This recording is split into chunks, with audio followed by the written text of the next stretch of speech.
y hoy se me había escapado, pero ahí estamos. Muy amable, gracias. Excelente. Gracias por el recordatorio.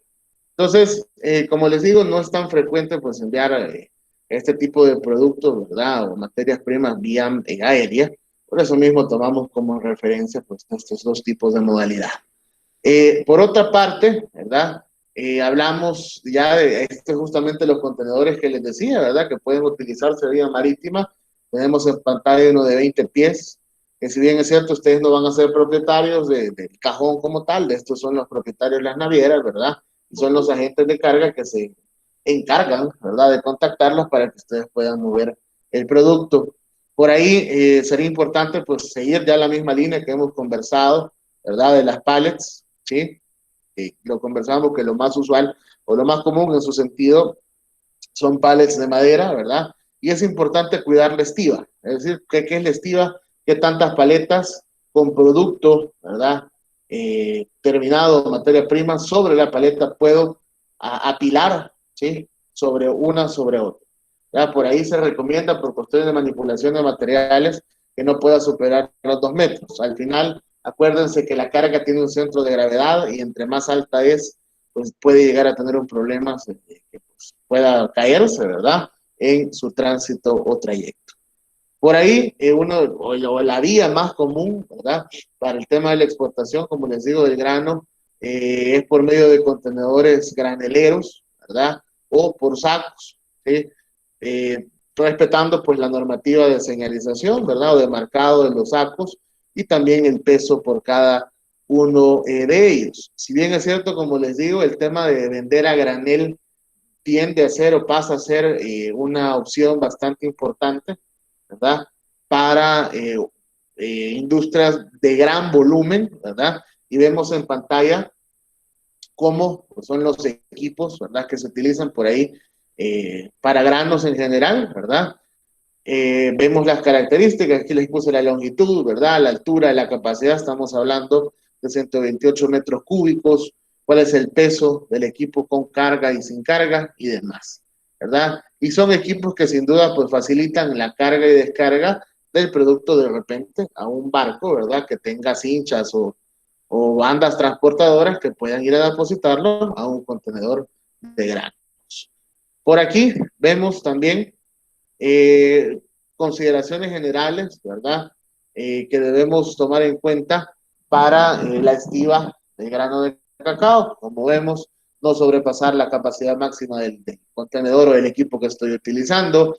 Debe estar distribuida uniformemente, ¿no? La carga en todos los equipos o el equipo. ¿Por qué? Porque esto puede llegar a generar un problema pues de desequilibrio, ¿verdad? A la hora de hacer el transporte y puede hacer volcar de repente, ¿verdad? La unidad de transporte. Ahora bien, he querido tocar de manera pues, bastante genérica qué permisos o qué documentos ustedes pueden llegar a necesitar para poder realizar una exportación, ¿sí? Parte, pues es, como les digo, es una base, ¿verdad? Importante antes de todo y después de nada, pues inscribirse, ¿verdad? Como exportador, ¿verdad? A nivel de El Salvador, ¿verdad? Poder verificar a dónde ustedes quieren exportar los productos, ¿sí? Si hay algún requerimiento adicional en su país de destino, llámese alguna prueba, algún análisis, ¿verdad? Que pueden llegar a solicitarles. Pero más allá de eso, si hablamos de los documentos internacionales, podemos hablar de la DUCA, ¿sí? Que es, pues es una unión, ¿verdad? De los documentos internacionales a nivel centroamericano y que permite, pues justamente, el movimiento de mercancías. Hablamos de una DUCA D, una DUCA T y una DUCA F, ¿verdad? Aplicando la DUCA F para productos que son de producción en Centroamérica y quieren movilizarse a través de Centroamérica, ¿verdad? Se genera este tipo de documentos. Si hablamos de una DUCA D, hablamos justamente de una importación, es un documento con el cual terminamos de nacionalizar, y hablamos de una DUCA T para un producto que se encuentra en tránsito nada más por nuestro país. De repente ahí será necesario pues que nos piden algún certificado fitosanitario, ¿verdad? Algún certificado de origen o algún otro tema, ¿verdad? De acuerdo al MAN o a cualquier otra institución, ¿verdad? De El Salvador, ¿verdad? O del país de destino que les pueda servir como referencia para que ustedes puedan exportar su producto sin ningún problema. Por ahí también será necesario un visado, ¿verdad?, de inocuidad de alimentos y plagas del Ministerio de Agricultura y Ganadería. ¿Por qué no también una valoración por la parte del Ministerio de Salud en las instalaciones en las cuales ustedes producen o transforman, ¿verdad? Será algo necesario y es algo que acostumbran a hacer. Imagínense, ustedes quieren exportar a Estados Unidos y pues es un mercado bastante riguroso, ¿verdad? En ese sentido de la documentación.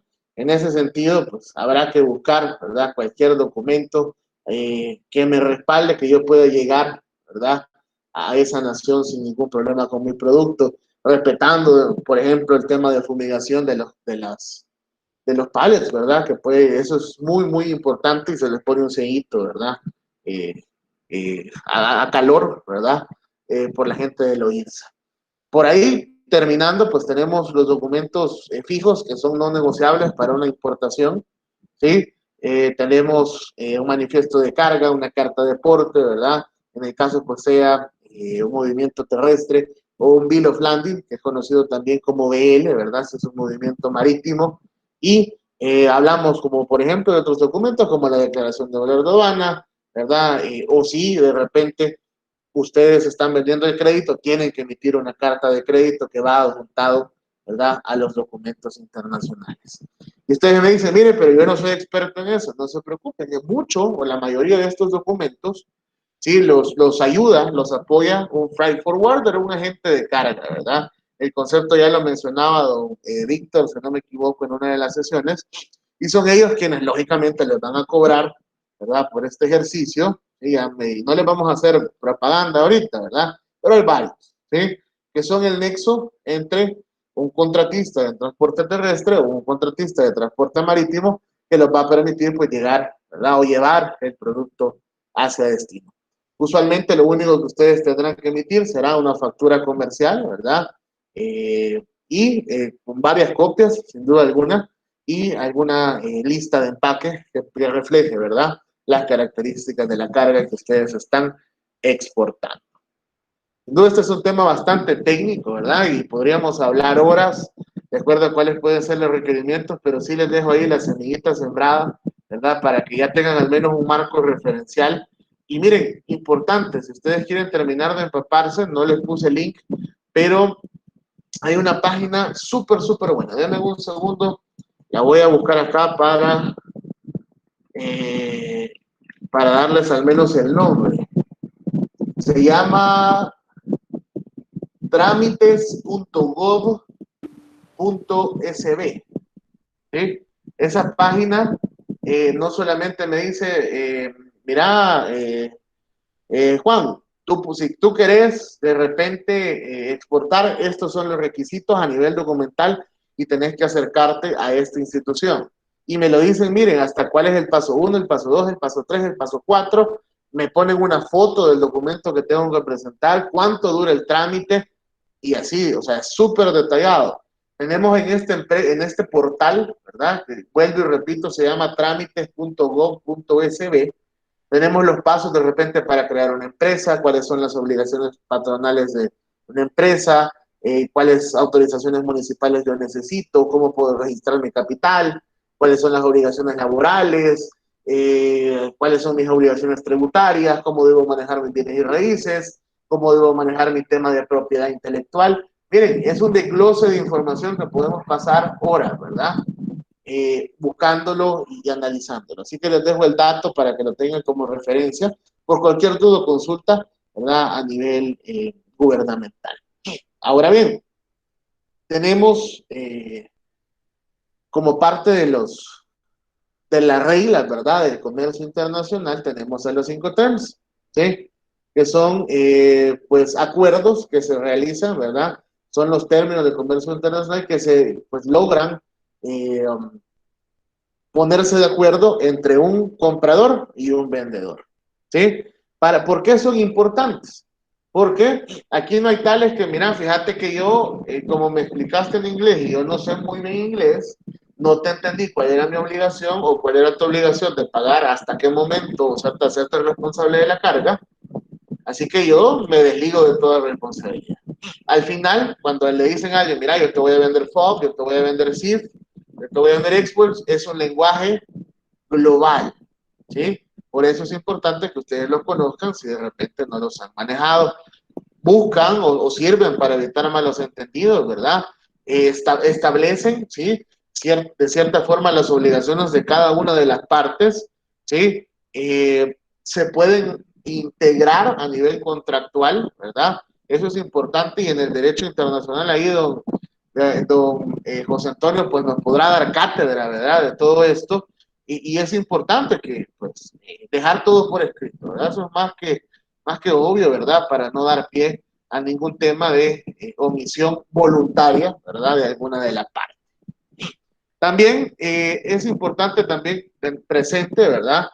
Que pues no son tan específicos estos Incoterms, ¿sí? Por ahí tienen ciertas temas que pueden generar, ¿verdad? Conflictos, litigios, ¿verdad? O pérdidas económicas si no se plantea muy bien a la hora de definir el servicio o el acuerdo contractual que estoy generando. Aquí el camino es el siguiente. Miren, yo aquí les voy a explicar cómo funciona esto. Yo defino, ¿verdad?, cuál voy a utilizar y a partir del concepto de cada Incoterm, yo empiezo, ¿verdad?, a desglosar de manera puntual, ¿verdad?, respetando lo que dice la normativa, que esto nace a partir de la Organización Mundial del Comercio, ¿verdad? ¿Cuáles van a ser mis obligaciones y cuáles van a ser las obligaciones del comprador? Aquí tenemos en color azul las obligaciones del vendedor y en color rosado las obligaciones del comprador, ¿sí?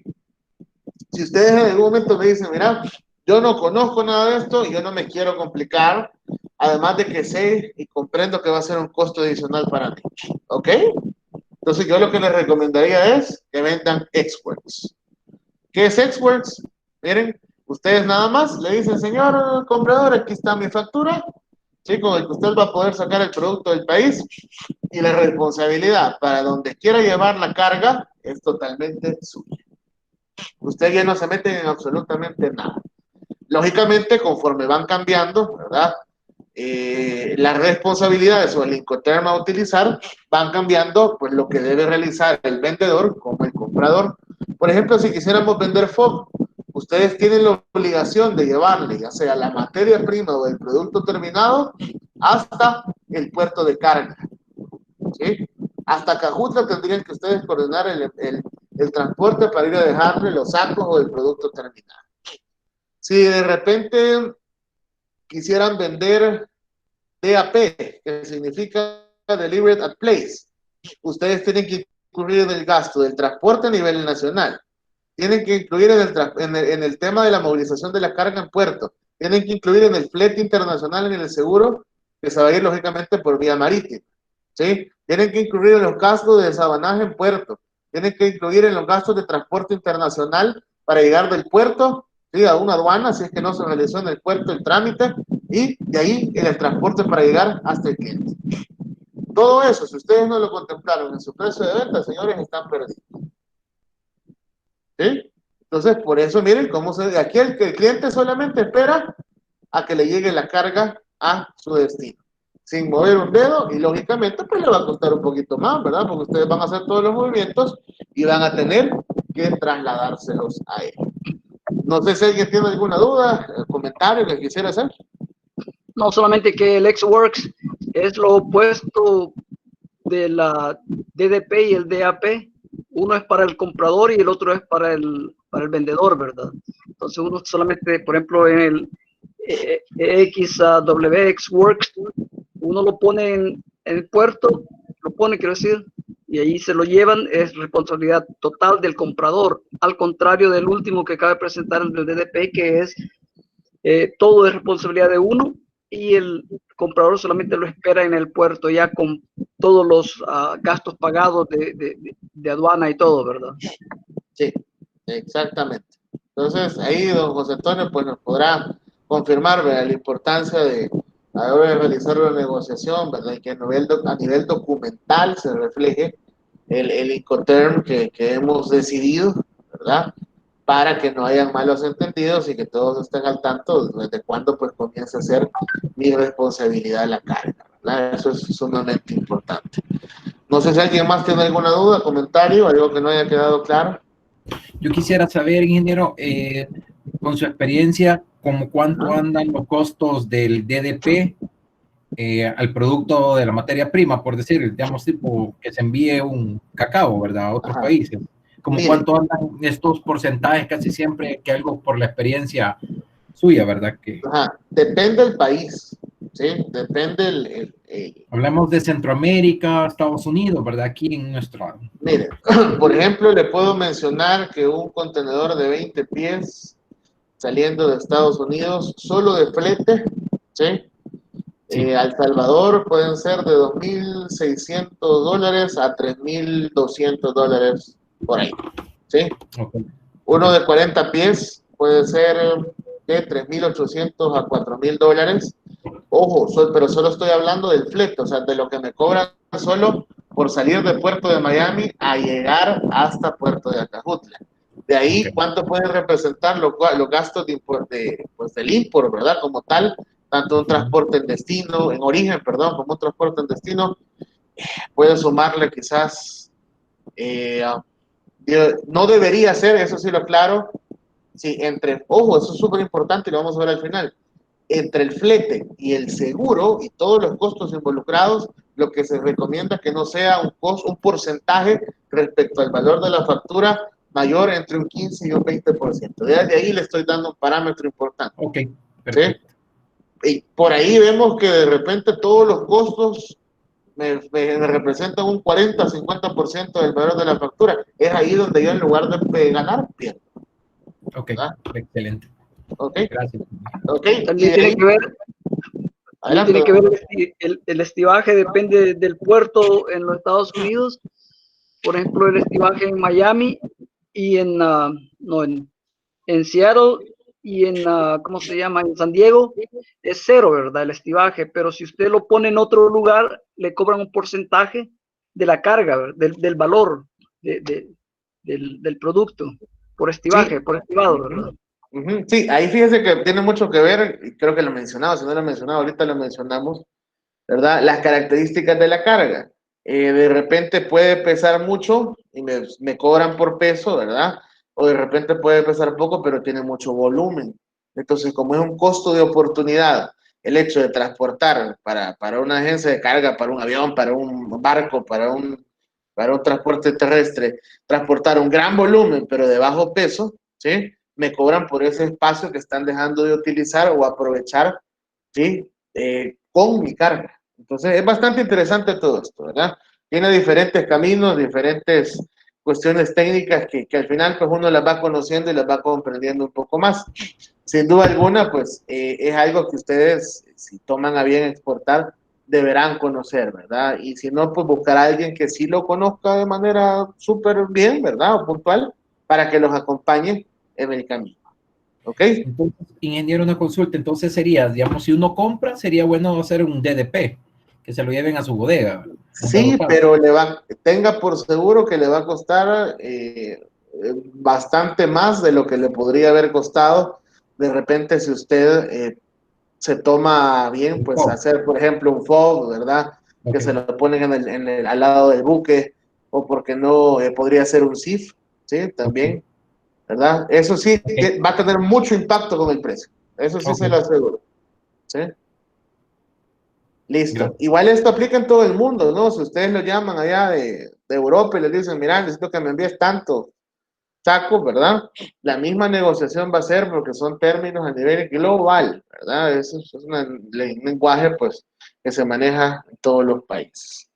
Al final, pues, dependerá, ¿verdad? Como les digo, el Incoterm que ustedes escojan, pues, cuáles van a ser los costos de preparación y manipulación de la carga, ¿verdad? Y cuáles van a ser los costos asociados. Así como también, si está en sus manos el tema del seguro, si algo le llega a pasar a la carga, va a ser su expresa responsabilidad, ¿verdad? Además, de repente, si hay un costo de almacenamiento de por medio, ¿verdad? O alguna demora que pueda llegar a impactar la utilización del producto en destino, ¿verdad? O no llegó a tiempo y hay alguna penalización, depende, ¿verdad? De cómo se haya establecido la negociación, va a caer a ustedes o al comprador. Sin nada más que agregar, pues de la parte logística como tal, ¿verdad? Quisiera pasarme a un tema, pues vamos a tocar en un par de slides, pero fíjense que es bastante importante, ¿sí? Vamos a hablar del tema de seguridad ocupacional. Es parte, pues, de lo que conocemos un poquito, ¿verdad? Y he querido tocarlo para su beneficio. En este sentido, fíjense que a partir del 2001, antes a eso solamente estaba el Código de Trabajo, ¿verdad? Y un par de normativas a nivel nacional un tanto obsoletas, ¿verdad? Que regían el tema de la administración de los riesgos en los lugares de trabajo. Fue en aquel entonces que se desengavetó, ¿verdad? La Ley General de Prevención de Riesgos en los Lugares de Trabajo y se lanzó, ¿sí? También conocido como el Decreto 254.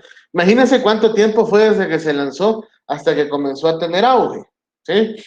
Si no me falla la memoria, donde ya comenzó a de verdad a sonar bastante, fue allá por el 2010-2011, ¿sí? Por ahí fue el boom, ¿verdad? Del tema este del decreto 254, con el afán, pues, de poder no solamente mejorar, ¿verdad? Las condiciones laborales, ¿sí? De los empleados, sino también de repente, pues, sirve todavía y servía en aquel entonces como un método, ¿verdad? De recaudación para el gobierno por medio de la imposición de multas. ¿Cómo funciona esto? ¿Sí? Aquí vamos a irnos por partes. La Ley General de Prevención de Riesgos me dice, mira, si tú tenés 15 o más personas en tu lugar de trabajo, aplica para que tengas comité de seguridad. Si no tenés 15 personas en tu lugar de trabajo, no aplica que tengas comité, pero no estás exento de cumplir los otros requisitos, ¿verdad? Que me o que solicita la ley. ¿Ok? Eso sí es importante hacer esa aclaración. Y hay una escala, hay un cuadrito que dice de 15 a 50 empleados, ¿sí? Y me da el número de integrantes por el comité. Por ahí más de alguno ya estaré empapado con esto. Entonces, la ley general me dice qué debo hacer de manera, pues, como lo dice, ¿no? De general, ¿verdad? En todos los aspectos que cubre y hay ciertos decretos bajo los cuales descansa esta ley general de prevención de riesgos, que son estos 4 decretos en pantalla. El decreto 86, ¿sí? Nos habla de cómo administrar mi comité de seguridad, ¿sí? Por ahí tiene ciertos incisos en los que habla de cómo hacer la evaluación y administración de riesgos en una organización, pero su foco principal es darme las pautas, ¿verdad? Y los lineamientos de cómo administrar mi comité de seguridad. El decreto 87 habla de cómo darle mantenimiento, instalar, ¿verdad? Y darle continuidad al uso de generadores de vapor o llámense calderas, ¿sí? Si ustedes de repente me dijeran, fíjense que yo soy experto en temas de seguridad ocupacional y yo quiero acreditarme, buenísimo, ¿sí? El decreto 88 les da los parámetros, ¿verdad? Y los lineamientos para que ustedes puedan acreditarse. ¿Para qué? Primero, para ser un perito evaluador o para tener una empresa que capacite, ¿sí? En términos o en cuestiones de seguridad ocupacional, ¿sí? Aquí no es que cualquier Juan Pérez diga, sí, ¿querés que te asesore? Sí, ok, vení y te cuento y te digo cómo se hace. No, por eso mismo, el Ministerio de Trabajo, pues, ha tomado bien certificar y esto es renovable, si no me equivoco, cada 3 o 5 años que vuelven a reacreditarse, justamente, pues, para mantener la actualización profesional, ¿verdad? Y que no venga cualquiera y les venda uno, ¿sí? Dado que es un tema, pues, sumamente importante. Y de ahí tenemos el decreto 89, que este es bastante técnico, ¿sí? Y nos dice, por ejemplo, cuáles son las condiciones estructurales que ustedes deben de cumplir, ¿sí? Y cómo deben administrar los riesgos ocupacionales en su organización. Habla de iluminación, habla de riesgos posturales, habla de prevención de fuego, habla de ruido, entre otros, ¿sí? Básicamente esos son un recorrido pues bastante fugaz por cada uno de los decretos, ¿verdad? No sé si que tuviera alguna duda o consulta.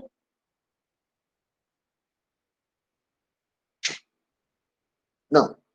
Ok. Bueno, he querido también tocar dos artículos de la Ley General de Prevención de Riesgos que creo que me parecen bastante importantes. Primero es el artículo 2, que son los principios rectores de esta ley general. Habla del principio de igualdad, ¿sí? Que todos tienen derecho, ¿verdad?, a que se les brinden las condiciones tal cual la ley lo establece, de seguridad. También el respeto a la dignidad, ya que habla mucho de lugares laborales libres de violencia, ¿verdad?, de género, o de cualquier otro tipo de discriminación respecto a una preferencia sexual, a una preferencia religiosa, ¿sí?, o cualquier otro tema, ¿sí? Y el tema de la prevención, pues habla mucho de lado, justamente, pues ser proactivo, ¿verdad?, y no reactivo en cuestiones de seguridad. Son los principios bajo los cuales, pues, se dinamiza, ¿verdad?, o se desarrolla la ley. Ahora bien, ustedes me dicen, mira, pero bueno, hay bastante material, ¿verdad?, para leer, y créanme que son páginas de páginas. Podría decirles que son más de 1000 páginas que hay que leer. Pero, ¿qué va a llegar realmente el Ministerio de Trabajo a mí a preguntarme o a solicitarme si yo tengo una empresa que, o debo de cumplir con esto? Mire, el artículo 8 nos da esta guía. El artículo 8 de la Ley General de Prevención de Riesgos. Me dice, mira, amigo, ¿sí?, aquí te doy los 10 programas que deben cumplirse en una organización, y si tú los cumplís, ¿sí?, vas a estar, pues, al menos de una manera básica, en cumplimiento con los requerimientos, ¿sí? Lógicamente, y esto es gradual, yo no le puedo pedir algo a alguien si nunca se lo he dado. Imagínense qué contradictorio, ¿verdad? ¿Quién se acuerda? Imagínense qué interesante este comentario. ¿Quién se acuerda el terrible siniestro que sucedió en las Torres de Hacienda, el Ministerio de Hacienda? Se agarró fuego, ¿se acuerdan? Entonces, ¿sí? ¿Se acuerda ahí, Juan José? Sí, ¿verdad? Sí, sí, me recuerdo, yo tengo mis oficinas a la par del Ministerio de Hacienda, Ok. entonces sí fue bastante, que tuvimos Bastante que hacer la complicado, evacuación ¿no? de todo el Claro. personal, dio Sí, resultados. sí, no, sin duda haber sido traumático, ¿verdad? El tema es el siguiente: ¿cómo es que, pues, en una institución de gobierno, ¿verdad?, que deberían de ser los primeros que busquen cumplir este tema de la ley, cómo es que realmente no pudieron contemplar el hecho de tener escaleras de emergencia? Los primeros cuestionamientos. Y aquí la respuesta es sencilla, señores. Todavía muchos o la mayoría de organizaciones, tanto nacionales como privadas, se encuentran en pañales en términos de seguridad. Entonces, vámonos por lo back to basics, ¿verdad? Por lo básico, y así vamos mejorando nuestra gestión de seguridad. ¿Qué tenían ellos? Yo vi la noticia, tenían sus brigadas bien conformadas, por ahí la gente bien activada en el siniestro y demás. Pero, acuérdense, nosotros no le podemos pedir algo a alguien que nunca le da, ¿sí? ¿Será que la gente tenía formación bien específica en evacuación? ¿Será que tenían los equipos suficientes para mitigar el incendio? ¿Sí? Y aquí me puedo meter a explicarles un montón de cosas, pues, por ejemplo, a partir de cuándo puedo usar un extintor o no. Si el fuego supera 1 metro, señora, deje el fuego. Ya no puede hacer nada. ¿Sí? Hablamos de metro y medio de altura. ¿Sí? Son para conatos de incendio los extintores. No son dispositivos para apagar grandes fuegos. Ahí lo que le dice, corra. No hay otra explicación. ¿Sí? Dependerá el libraje, ¿verdad?, y el tamaño que me va a servir, de acuerdo a la distancia y la capacidad de salida, que pueda, pues, ayudarme, ¿verdad?, de cierta manera. Igual el material, ¿sí? El material puede ser polvo químico, puede ser espuma, puede ser IEEE, puede ser alotron, puede ser un derivado de potasio, agua, entre otros, ¿sí? Pero vuelvo y repito, lo básico que debemos de cumplir entonces son estos 10 programas del artículo 8. ¿Qué contemplan estos 10 programas? ¿Sí? Que yo tenga mis mecanismos para evaluar periódicamente si se están cumpliendo las actividades de seguridad. que yo haga mi plan de emergencia, que yo tenga identificados mis riesgos ocupacionales, que capacite a la gente en mis riesgos ocupacionales, que tenga señalización, que dé charlas contra la violencia en general, ¿verdad? Los diferentes tipos de violencia que existen, que evite los riesgos psicosociales, que haga programas de concientización del tabaquismo, enfermedades sexuales y demás, que lleve mi registro de accidentes y se me escapa el décimo, ¿sí? Entonces, esta es la guía que de repente les van a decir, mira, lo estás cumpliendo, lo estás enseñando, ¿verdad? Quiero ver cómo están esos 10 programas. Por ahí esto irá acompañado por ejemplo, de ciertas acreditaciones, tanto para el comité como para la empresa, les dan un usuario en la página del Ministerio de Trabajo, ¿verdad? Pero el objetivo es darles a conocer esto, por si no lo tenían presente o si ya lo habían escuchado, y no que pensaban que era importante, déjenme decirles que es bastante importante. ¿Por qué? Porque hablamos de multas si no lo cumplimos. Multas que pueden oscilar desde un salario mínimo hasta los 28 salarios mínimos. ¿Sí? O sea que si me hacen una auditoría o una inspección y resulto con, porque la escala de multas va de acuerdo a la gravedad, puede ser leve, moderada o grave, por ejemplo, lo que identificaron, ¿verdad? La no conformidad. Imagínense, todas son muy graves, ¿sí? Todas aplican los 28 salarios mínimos. Y le identificaron 20 no conformidades por 28 salarios mínimos. ¿Será que se los van a llegar a cobrar de un solo? La respuesta es no. Le dan un periodo para que usted solvente, ¿sí?, esas no conformidades. Lógicamente, si usted no la solventa, procederán, ¿verdad?, con todo el tema de la ley. ¿Alguien tiene alguna duda con esto? Comentario.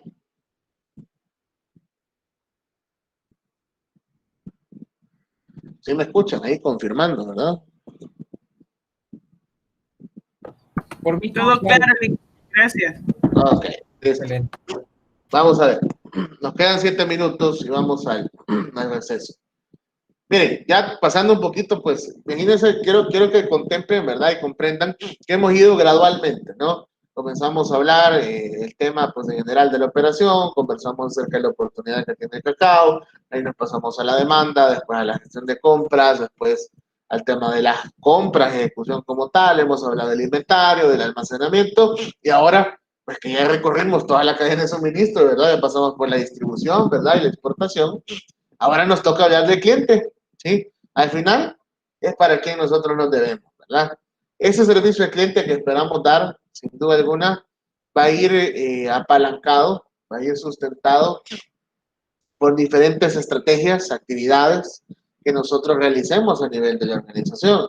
Pero justamente no podemos centrarnos en que solo son de un ámbito operacional, tal cual yo lo he plasmado en pantalla, pero es justamente el enfoque de lo que estamos conversando, ¿no? Pero podríamos agregar que un tema financiero, un tema de mantenimiento de las instalaciones y demás, podrá, ¿verdad?, entre otros, apoyar a que este servicio al cliente se dé en tiempo y forma tal cual lo necesitamos. Veámoslo desde el punto de vista logístico, que es lo que nos compete, para ir ya puntualizando pues todo lo que hemos conversado. Señores, será crucial, sumamente importante que ustedes conozcan su demanda. Créanme que he sido bastante enfático en eso, ¿sí? Comprender cuáles son las necesidades realmente de los clientes.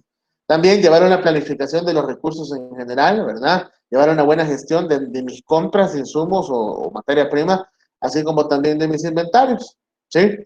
Al final de todo, debemos buscar, ¿verdad?, ver esto como de una manera muy general, ¿verdad?, muy sistémica, ¿verdad?, y no solamente enfocarnos en lo que usualmente podemos llegar a pensar. O sea, pensamos en la venta, pensemos, ¿sí?, en que nos van a comprar o que vamos a producir. Señores, ya con esto pues les da un panorama mucho más amplio, ¿no?, para tomar decisiones.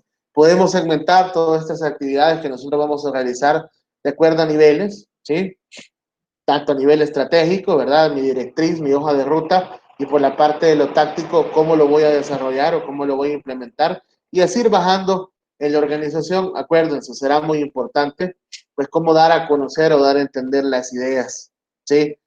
Si ustedes me dicen, no me queda claro, ¿qué puedo hacer? a nivel de cada una de las actividades logísticas. Bueno, veámoslas en pantalla. ¿Qué actividades claves puedo realizar, sí, para mejorar mi operación? Conocer, bueno, vámonos por la parte de servicio al cliente. Conocer cuáles son sus requerimientos, cuáles son mis tiempos de respuesta. Establecer indicadores de servicio, que ya lo vamos a ver más adelante. ¿Sí? Si yo voy a exportar o tengo una distribución, buscar las mejores rutas, los mejores fletes, ¿sí? ¿Cómo proceso las quejas? ¿Sí? Para parte del manejo de inventario, ¿sí? ¿Cómo manejo mi inventario? ¿Cómo mezclo los productos? ¿Sí? A la hora de la venta y a la hora de la producción, ¿ok? Y cómo gestiono mi punto de almacenamiento. Y por la parte de la información, que será crucial, ¿no? No solo por la demanda, sino por la inteligencia de mercado, ¿ok? ¿Qué hacen ustedes con todas esas estadísticas que generan de su operación? Será una actividad de muchísimo valor, ¿verdad? Y así sucesivamente, pues tenemos actividades de apoyo. Y miren, hace mucha referencia a lo que hemos visto en la cadena de valor, en el esquema de la cadena de valor. Hay actividades, miren, aquí serían estas actividades claves, son las que van abajo, ¿verdad? Son las primarias y estas actividades de apoyo son las que van arriba. Que sin ellas no se puede dar la operación, ¿sí? Para ir ya poniéndole un poquito más de contexto. Entonces, haciendo referencia pues al tema operacional, ¿verdad? Enfocado al servicio al cliente, debemos entender qué es el servicio logístico al cliente. Y es un conjunto, dice, de estrategias que una compañía o empresa diseña para satisfacer mejor que sus competidores las necesidades y expectativas de sus clientes externos. ¿Sí? ¿Cuáles son o pueden ser las estrategias en la logística de servicio al cliente? Bueno, sería importante, ¿no? Que ustedes como líderes, directores, gerentes, dueños, CEOs, ¿sí? Existe un liderazgo a partir de ustedes para administrar la operación. Que la calidad interna, dice, con la que se trate a los colaboradores impulse la satisfacción de estos. Y ya se lo vamos a platicar más adelante con los 8 desperdicios. Acuérdense, es que de nada me sirve tener un buen proceso, bien diseñado, bien estandarizado, todo bien medido, si quien lo va a ejecutar no está satisfecho, no está conforme o no lo ejecuta de buena manera. Y entonces para la parte del personal, ¿verdad? Tiene mucho que ver. No, es que yo los estoy supervisando, usted no puede estar en todo. ¿Sí? No puede contactar a los clientes, no puede estar pendiente de finanzas, no puede estar viendo las redes sociales, no puede estar estableciendo precios, manejando costos, lo que sea. Imagínense, si los empleados están satisfechos, dice, la satisfacción de los empleados impulsa su lealtad. La lealtad de los empleados impulsa la productividad. La productividad de los empleados impulsa el valor del servicio. El valor del servicio impulsa la satisfacción del cliente. La satisfacción del cliente impulsa la lealtad del cliente. Y la lealtad del cliente da ventaja competitiva y por ende rentabilidad. ¿Sí? Así de sencillo, no es una fórmula ajena o de la NASA, ¿verdad? Aquí el factor humano, ¿verdad? Acompañado de buena estructura de procesos, es un factor ganador. Señores, ¿alguna duda? Si no hay alguna duda o consulta, estaríamos pasando al receso de 10 minutos.